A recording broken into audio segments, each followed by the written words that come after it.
इस कार्यक्रम के पुण्यार्जक हैं जयंती लाल जी, भाग्यवंती देवी, पंकज, विनीता, विनोद, कोकिला, नितेश, मोनिका, निकुंज जी, मोनिका शाह, जोशल, नमन, रिदम, भक्ति, दिया, ध्वनि, परी, दिशा, समस्त डागरी परिवार उदयपुर निवासी।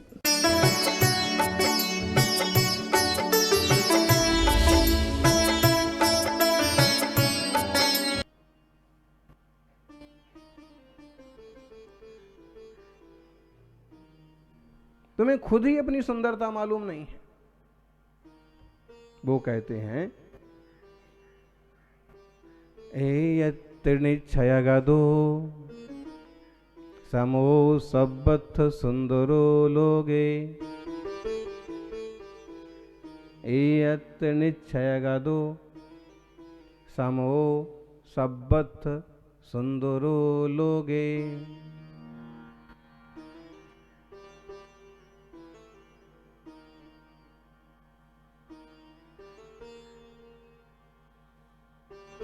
सबसे सुंदर क्या चीज है? एकत्व निश्चयगत निज आत्मा। बंद कहायते तेण विसंवादनी होदी। फिर असुंदरता कैसे हो गई?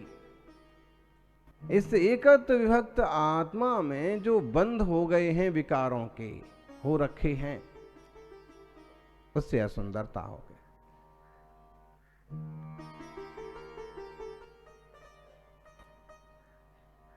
आंखें हमारी हैं और हम अपनी आंखों से दूसरी दूसरी चीजों की सुंदरता आंकते हैं। ये चीज कितनी सुंदर है, ये चीज कितनी सुंदर है, इससे ज्यादा सुंदर ये है, इससे ज्यादा अच्छा ये है। वो पदार्थों का ज्ञान जो हो रहा है ना, वो आपको अपने ज्ञान से हो रहा है। चक्षु माध्यम है। आंख जो है, जैसे जब रोशनी कम हो जाती है तो चश्मा लगा के देखना पड़ता है। महेंद्र जी, विजय जी, चश्मा लगाते हैं बहुत सारे लोग।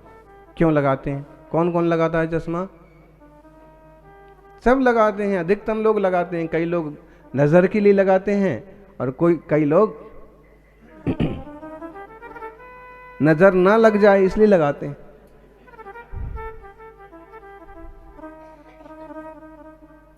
चश्मा लगाते हैं। क्यों लगाते हैं? तो बोले कि अभी अक्षर थोड़े कम दिखते हैं इसलिए चश्मा लगाते हैं।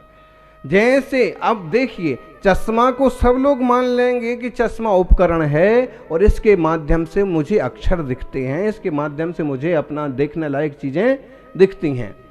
लेकिन आंख भी चश्मा जैसी है। आंख खुद नहीं देखती है।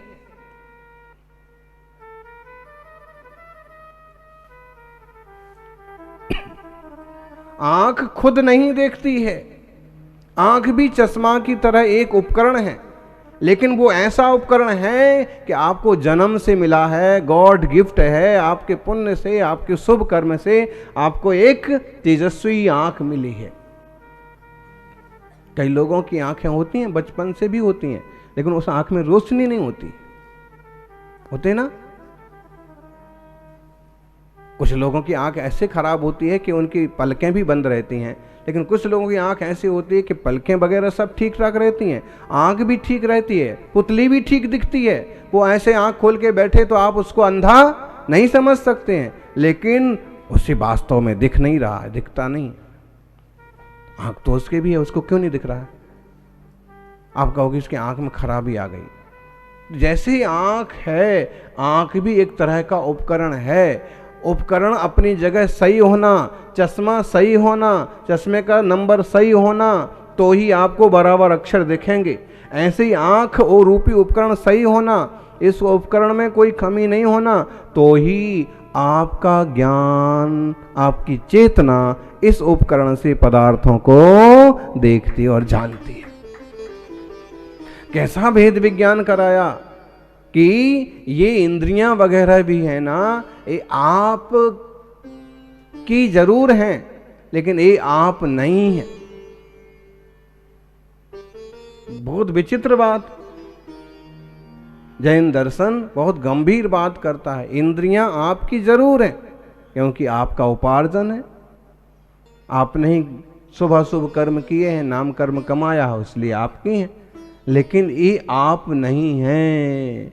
आप चैतन्यमय ज्ञान घन आत्मा हैं और इनकी रचना पुद्गल की संरचना है। तभी तो अगर आजकल देखें कि आपकी किसी की आंख खराब हो जाए तो उसे दूसरे आदमी की आंख लगा देते हैं और वो भी काम करने लगती। वो उपकरण है चश्मा की तरह, लेकिन इतना भिन्न नहीं है, बचपन से है, जन्म से है, इसलिए हमें ऐसे लगता है कि हम ये सब कुछ हैं। नहीं, मुनियों की साधना, ज्ञानी की साधना का आधार होता है भेद विज्ञान, देह से भिन्न निज चैतन्य स्वरूप की परख। इसलिए यहाँ ये बात कही गई कि सबसे सुंदर क्या है, तो बोली आंख सबसे सुंदर नहीं है। चेहरा तो सबसे सुंदर है, बोली चेहरा भी सबसे सुंदर नहीं है। नाक तो सबसे सुंदर है, तोते जैसी नाक है। कैसी है?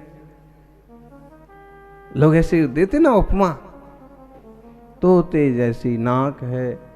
आंखें कैसी हैं? बकरा जैसी।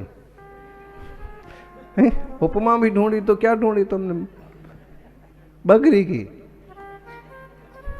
आवाज कैसी है तो बोले बकरी की। ये उपमा ढूंढी।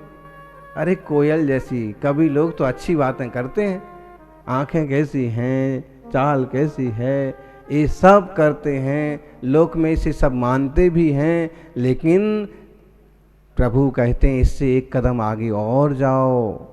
ये सब तो रचना है, पृथ्वी जल अग्नि वायु इनसे बना हुआ है शरीर।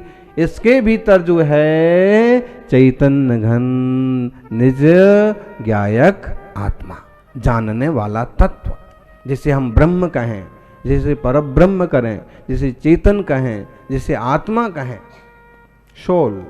यहाँ आचार्य कुंदकुंद एक बहुत गंभीर बात कहते हैं कि मुनिराज तो सौभाग्यशाली हैं कि वो उस स्थिति तक पहुंच गए कि आम लोगों को भी वो सुंदर, श्रद्धावान और चारित्र की मूर्ति दिख रहे हैं।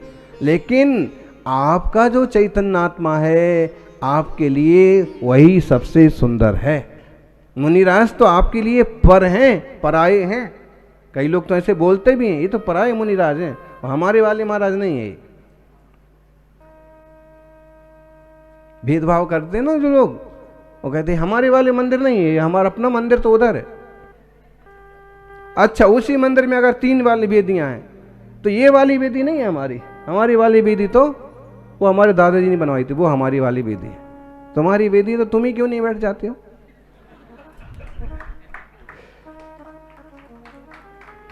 लोग मतलब इस ढंग से बोलते हैं, व्यवहार में ऐसा बोलना भी पड़ता है कि ये वेदी हमारी वाली वेदी है, तो बोलना भी पड़ता है। लेकिन समझने की बात यह है कि आचार्य श्री कहते हैं कि भगवान सुंदर हैं, गुरु सुंदर हैं, और संसार में आपको जिनसे राग है वो भी आपको सुंदर लगते हैं, लेकिन इससे थोड़े आगे और चलो, सबसे सुंदर तुम्हारा आत्मा है, जिसने ये सब जाना।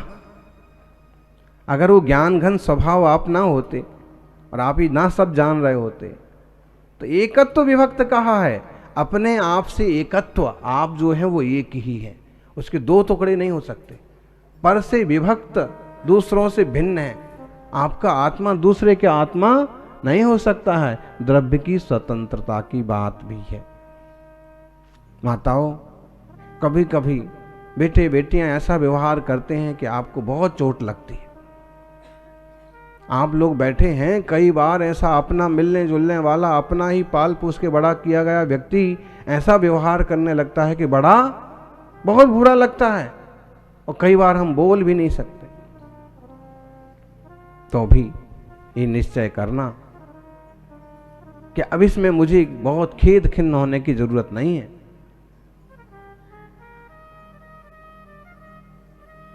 इसका स्वभाव भिन्न है, मेरा स्वभाव भिन्न है।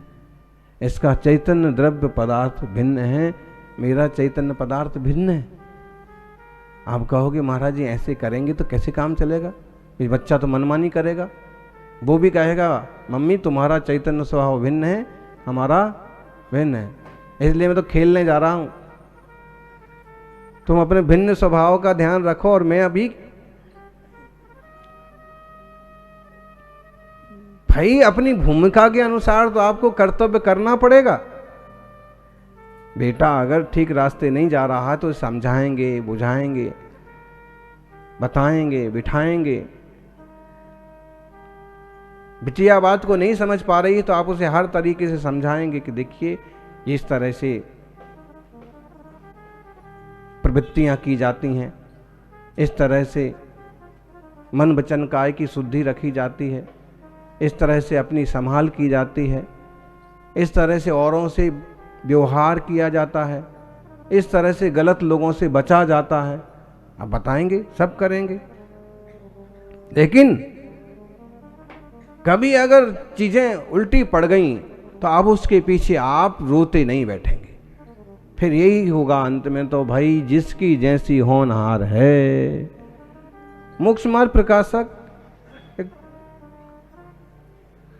कई सारी बातें अच्छी हैं और उसमें एक बार पंडित जी कहते हैं कि अगर गधा मिश्री खा के मर जाए, मिश्री क्या होती है? मीठी चीज होती है, अच्छी लगती है। मिश्री खा करके लोग मरते नहीं हैं बल्कि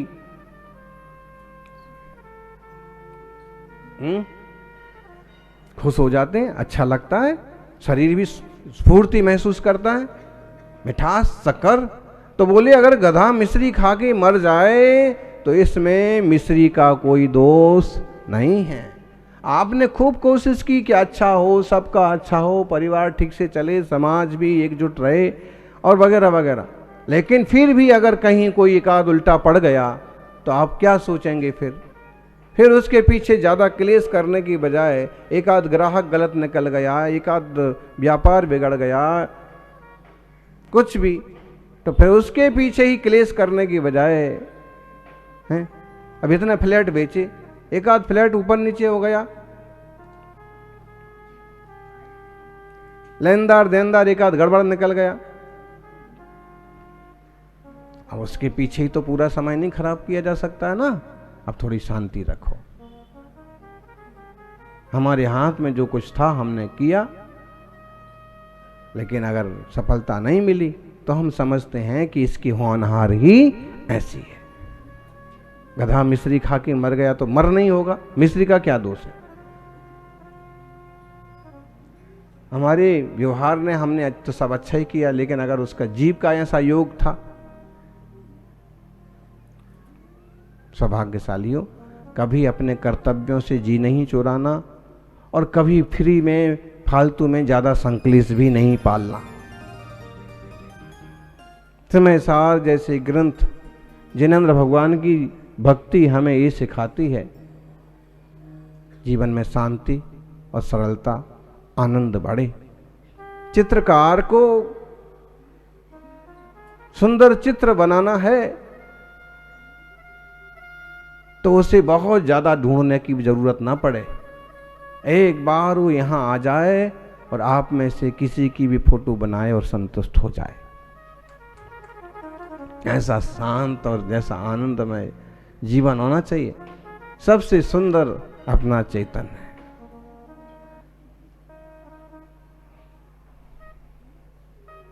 अभी आप सुन रहे थे मुनि संघ के सानिध्य में कैसे समाधि साध ली जाती है।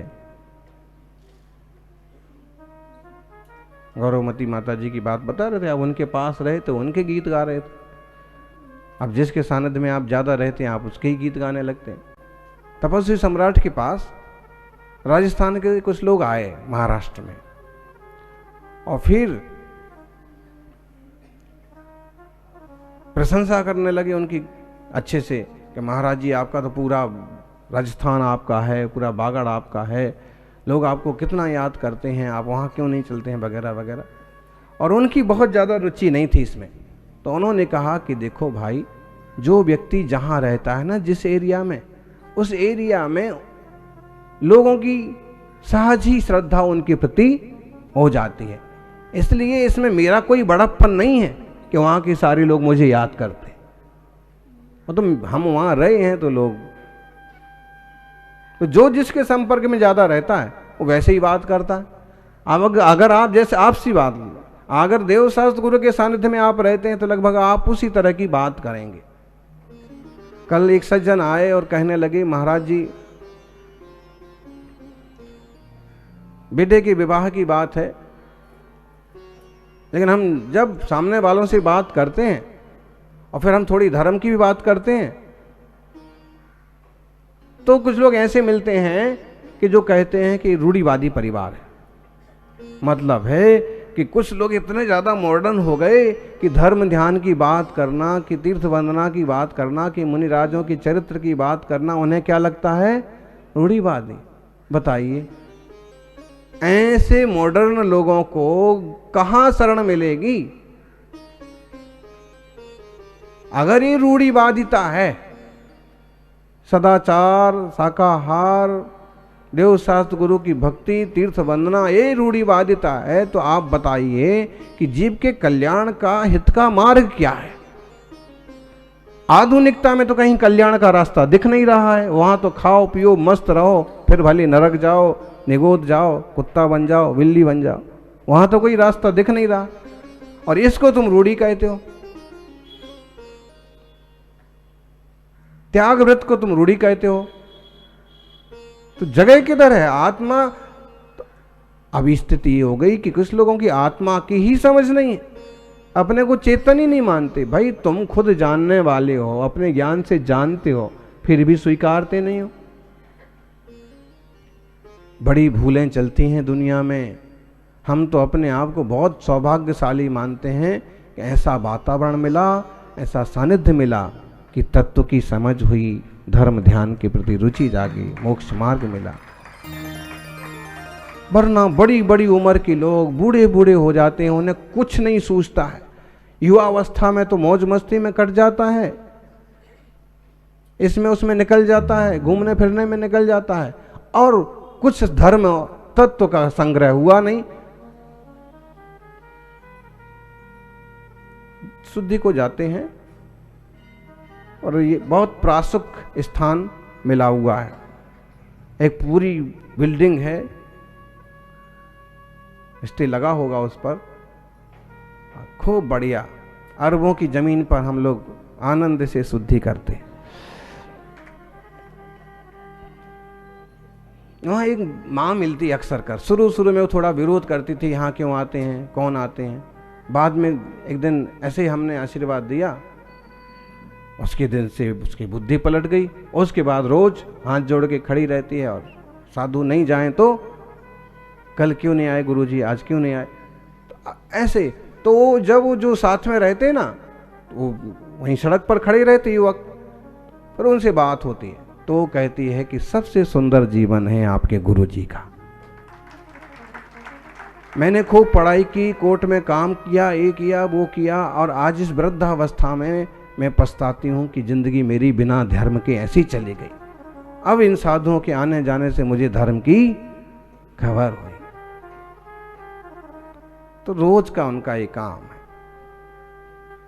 हमें पहले ही धर्म की खबर है, हम अपने सौभाग्य की सराहना करें और इसी लाइन में आगे बढ़ें, आगे की पीढ़ियों को भी अच्छा मार्गदर्शन करें।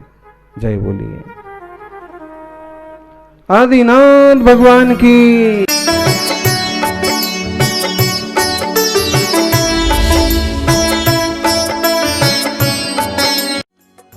इस कार्यक्रम के पुण्यार्जक थे जयंती लाल जी, भाग्यवंती देवी, पंकज, विनीता, विनोद, कोकिला, नितेश, मोनिका, निकुंज जी, मोनिका शाह, जोशल, नमन, रिदम, भक्ति, दिया, ध्वनि, परी, दिशा, समस्त डागरी परिवार उदयपुर निवासी।